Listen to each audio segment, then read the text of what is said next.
Now, Executive Suites with WPRI.com reporter Ted Nisi.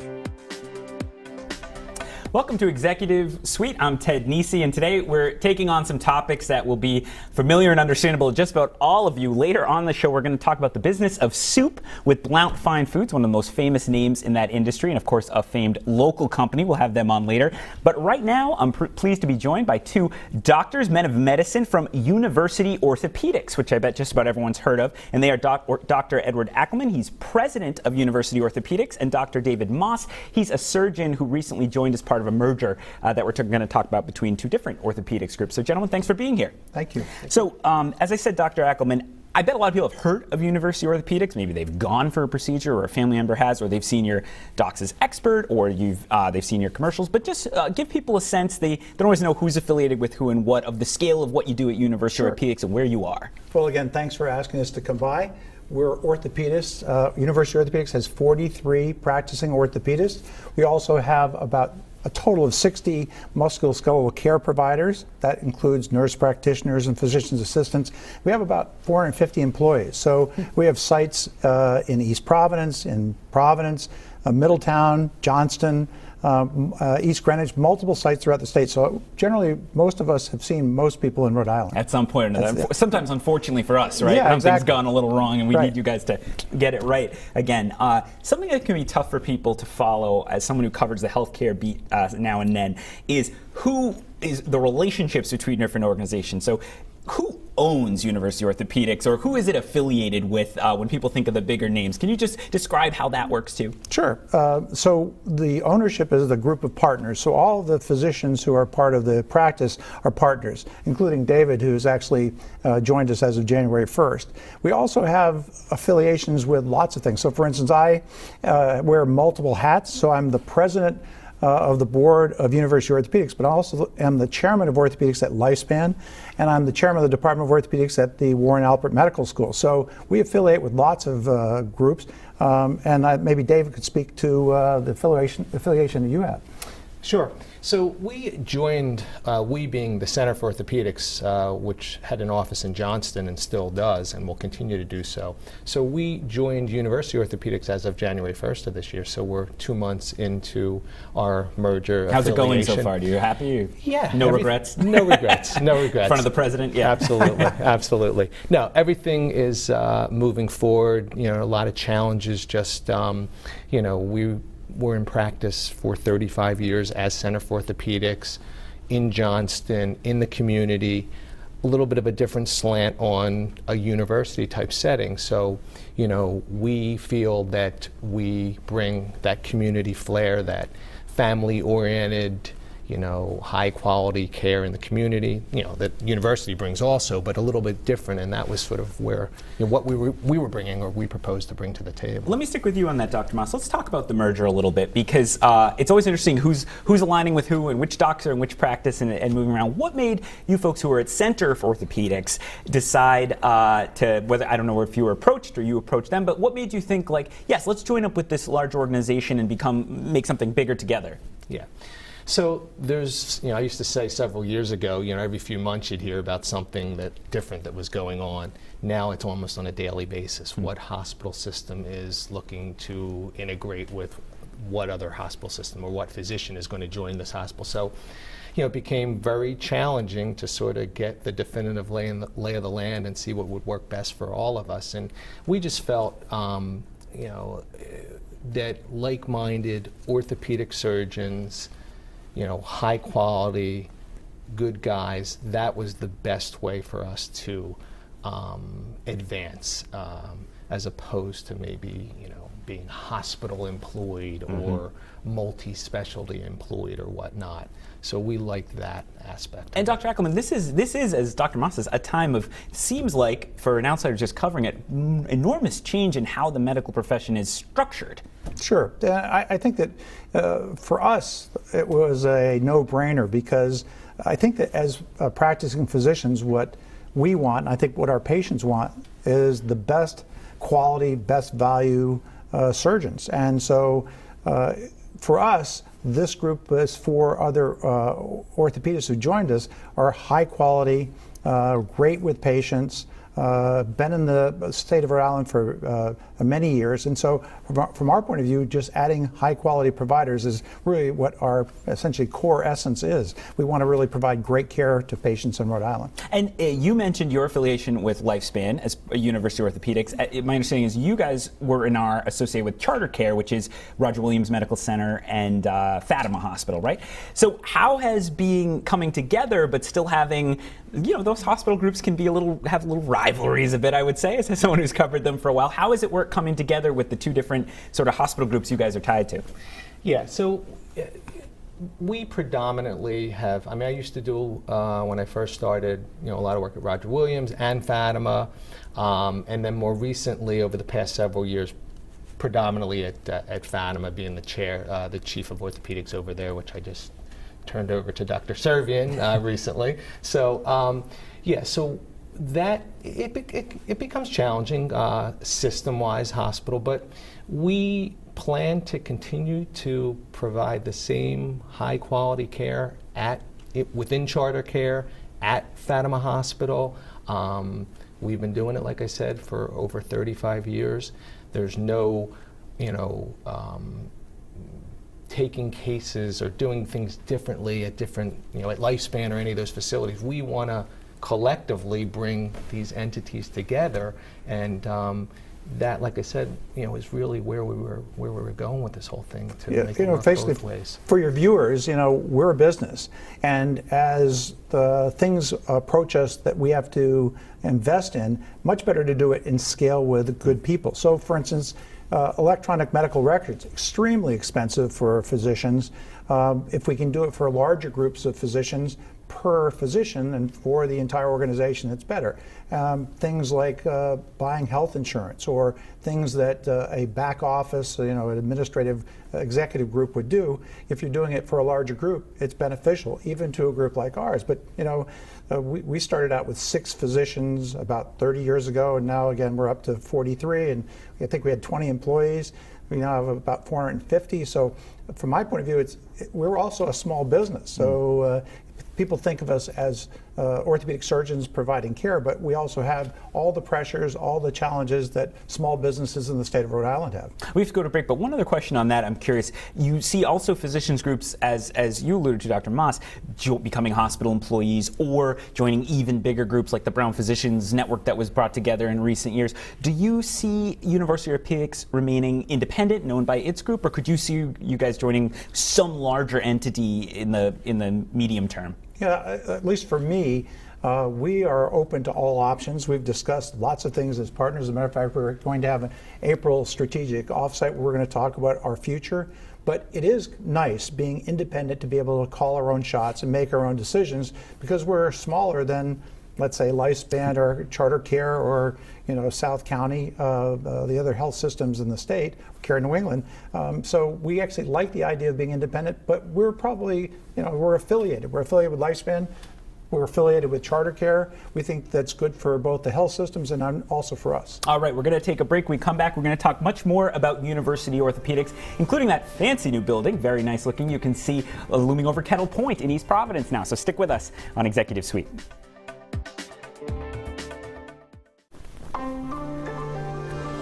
Welcome back to Executive Suite. I'm Ted Nisi. We are going to talk later on in the show about the business of soup with the folks from Blount Fine Foods, but right now we continue our conversation with two gentlemen from University Orthopedics, their president, Dr. Edward Akelman, and Dr. David Moss, who's a surgeon there, who just joined as part of their merger with the Center for Orthopedics, which is out of Johnston, you said, right? Out of Johnston, so yes. All together now. So we were talking before about collaboration. I have to ask you guys about the big thing happening in healthcare right now, which is partners looking to take over Care New England. I hear lots of debates, lots of different opinions, frankly, in the medical industry in Rhode Island about what this could mean. I'm curious what you guys think right now based on what you know.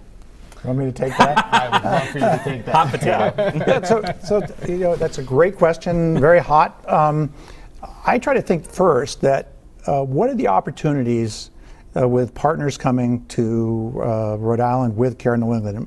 I've been here for 35 years. And one of the reasons why I was attracted to Rhode Island is I was told that there was going to be an integrated academic medical center in Providence. 35 years ago, you were Exactly. Okay. And so, we've tried, and I know, for instance, we have collaboration with the dean of the medical school, so I go to a meeting called the Council on Clinical Chairs. There are heads of departments at Blount from Care New England and from Lifespan. I think that with partners coming, this is maybe the last most important opportunity for people in the state to say, we need to get behind a locally controlled academic medical center that actually combines the talents of Care New England, combines the talents of Lifespan, and obviously the talents of the people at Blount. I'm a little, I think there's opportunity, and I think that all groups in those three that I mentioned, there have been missteps along the way, and I think now's the time to really step forward and say, do we really want to do this alone? Do we really need an outside partner like Partners? I think of Partners coming not as an orthopedic surgeon, but as a Rhode Islander. The number one thing that everyone should be concerned about, I mean everyone like the governor, the Speaker of the House, our congressional representatives, the individuals that run our firms, our business in the state, they ought to be concerned about costs, because the number one thing that everyone talks about is, in terms of cost of care, is Partners expensive. We've actually been able to do a pretty good job in the state of Rhode Island of controlling costs. But what happens when patients get referred and sent to Boston? Does OHIC have the opportunity to control those costs when the patients are being cared for outside of our state? Is it possible that someone outside of our state who doesn't live in Rhode Island can make good decisions for us? So I think cost is number one on the list. I think number two is, this is a huge corporation. We're not talking about a small corporate entity. Partners is huge, and so when we compare it to local corporations, we're talking about a big company coming into the state. And I've been, again, here a long time. I heard all of the things that were going to be good about Fleet merging with Bank of Boston. All of a sudden, now everything's run in North Carolina. The law firms have actually all merged and gone to Boston. Downtown used to be so vibrant, not so vibrant anymore. I think control of what we're doing, is it going to be local control? Is it going to be control from people who live in the greater Boston area? Provision of care, the care models are going to change. Do we as a state, do we want to control that, or do we want an outside entity from the state of Rhode Island to do that? And finally, convenience. What I view, and I think Dave views, that we have all the things to offer patients in the state of Rhode Island. Why do we need to actually go to Boston? So I think it's opportunity if the leaders of all three organizations can come together.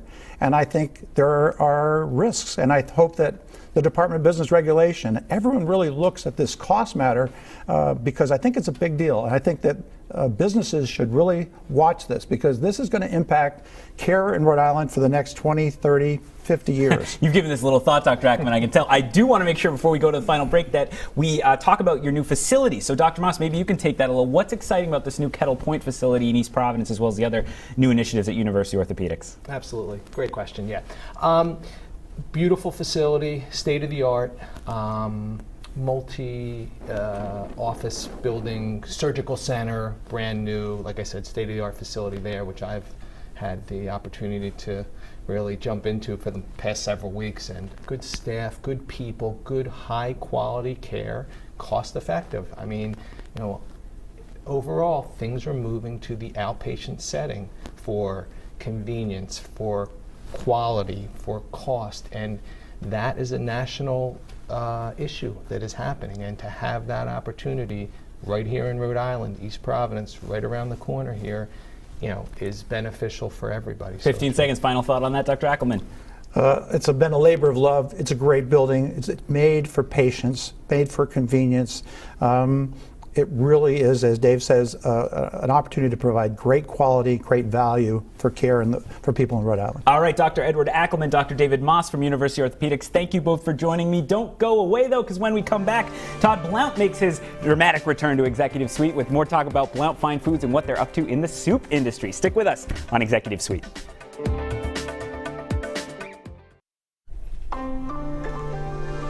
Well, Welcome back to Executive Suite. I'm Ted Nisi, and now we're going to talk about a famous name in the local food industry, Blount Fine Foods. And I'm joined by Todd Blount, the president. What generation are you in? Fifth generation. Fifth generation of his family to run the place. And Rachael Girard, National Accounts Market Manager, I believe, also a family member, right? Yep. So it's a family affair still at Blount. Todd, briefly remind us, your family, how long you've been in this business, and what does the business look like today?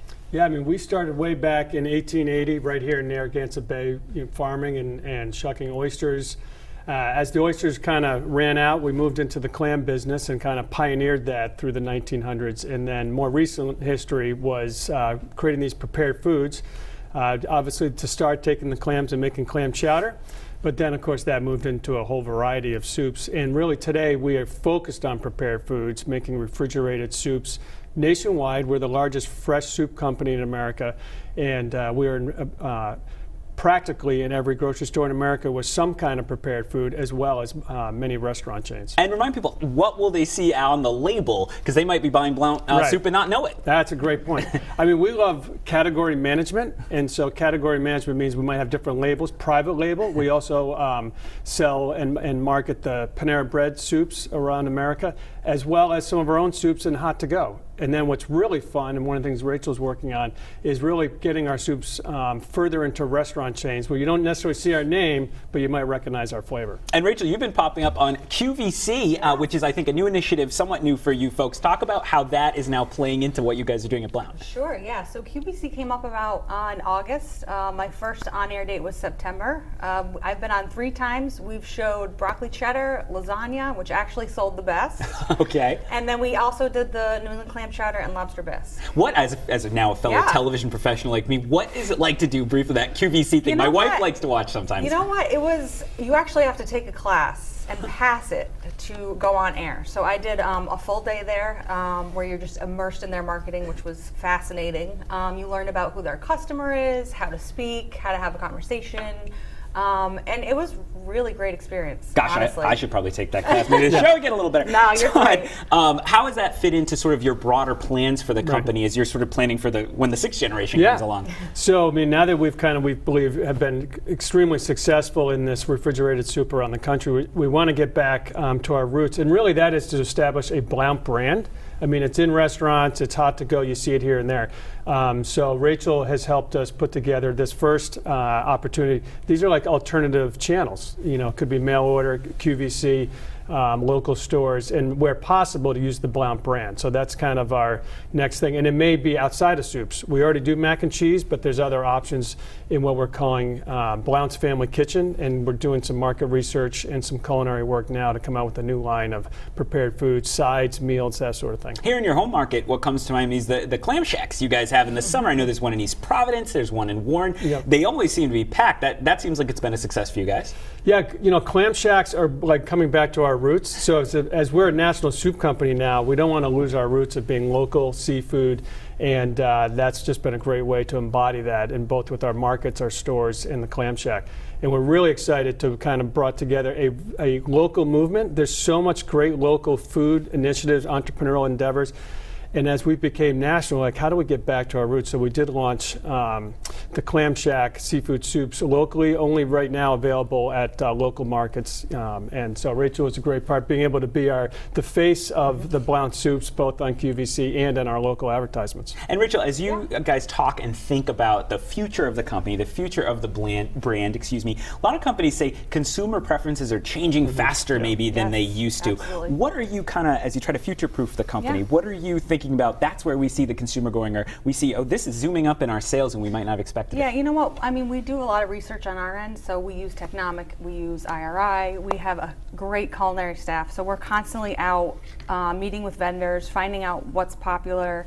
As the millennials are taking over, we're seeing ethnic trends, we're seeing clean label stuff, we're seeing plant forward, we're seeing vegan. So I think we do a really good job of offering a little bit for everyone, and so that we're kind of staying present in everyone's mind as far as we have what you need. Do you see soup consumption overall? Is it going up? Is it the same? Is it down? Is it just changing within the category what people are doing? It's definitely going up, which is great, but what it's happening is it's coming out of the center of the store. canned aisle and it's coming into the refrigerated department. So whether that's our hot-to-go soups, whether it's the pre-packed soups. So as it's growing, because it's convenient and it has all the options. The great thing about the soup and prepared foods platform, we do have something for everybody. And as people have their own personal choice for diet and nutrition, we can meet all those needs and still have that extravagant Friday night clam chowder. Yeah, exactly. I know. Yeah, that's no calories, We're not right? missing that. I've always Count. assumed. Yeah. So Todd, you have a big operation in Fall River. You of course are out of Warren, Mark Street, which has changed so much actually in recent years. Any advice to leaders on both? You hear a lot about the food industry, and there's a lot of hope for it among leaders on both sides of the border in this neck of the woods. Anything you think, maybe trying that would make a difference, or this is something we should focus on? The great thing about food, first of all, it's a great entrepreneurial opportunity. Hope in Maine and Warren, people are starting their new businesses in food because it's something they're comfortable with, and it's a great way to get small business launched in Rhode Island. But in addition, we want to be local. So we have a full facility in Texas. We ship nationwide. We have salespeople around the whole country. So I think it's a combination of both being local, but then getting to a scale where you can, have the right kind of either pricing or value or national trends. And so we're fortunate to kind of a little bit of both of that. But I do think food is going to be one of those things that's moderately recession-proof, and especially for us being both the food service and the retail area, that helps. And also it's just so much fun, right? Because you eat what you make, so it kind of helps. Well, Rachel, let me ask you, so I'll put you on the spot. You can use all what you've learned at QVC for us. So what product would you say if you're trying to get someone into the brand, and what would you send them to? Or you'd say, you got to try this one, you got to try this soup, or you got to try this food, or something like that. What would you send them to? I mean, our chowder, obviously, that is my favorite, but we have so many. I mean, we're doing a dill pickle mac and cheese. Interesting. Amazing. Okay. Is it good? It is amazing. But everything's good. We have a chicken kale and sweet potato. Love that one. I think people are always looking for like a twist on a staple. So, take an old comfort and kind of change it up. And Todd, too, as you talk about that, as you expand kind of what you do and the footprint of where your food goes, I think this was had to be a logistical challenge, or at least new thing for the company to manage. Nationally, you're just talking about Texas. I mean, to get things all over, not just sell us some chowder out the window in Warren. Yeah. Yeah, especially because it's refrigerated. If it was dry or frozen, you just put it on a truck, put it on a train, rail if you had to. So everything has to be quick ship, a lot of make to order. And so, part of our core competency and what it takes to grow is to have an expandable network, computer systems. You have to have key scheduling type people to bring all those orders in from around the country, put them into the best schedule, and to meet all the food safety standards, keep allergens separate, to keep things as clean as possible. It really takes a special team, which we think we've built. And the difference between Blount and, say, our competition, Big Food, is that we are real people, meaning we're in the job for decades, not years, and we can kind of build on those strengths. And I put Rachel on the spot, so 15 seconds less, I'll do it to you too. What's your number one? What's your top recommendation? Well, I love the seafood soups, but we're so fortunate to be doing things like broccoli cheddar, macaroni and cheese, but I'll take a good lobster mac and cheese. How are you both so skinny? It drives me crazy. All right, Blount Fine Foods, Todd Blount, the president, Rachael Girard, National Accounts Market Manager and budding QVC star. Thank you both for being with me. And thank you for joining me on this week's Executive Suite. Remember, you can catch every episode on our website, WPRI.com, or we're back on iTunes as a podcast. So subscribe and get it every week there. See you back here next week on Executive Suite.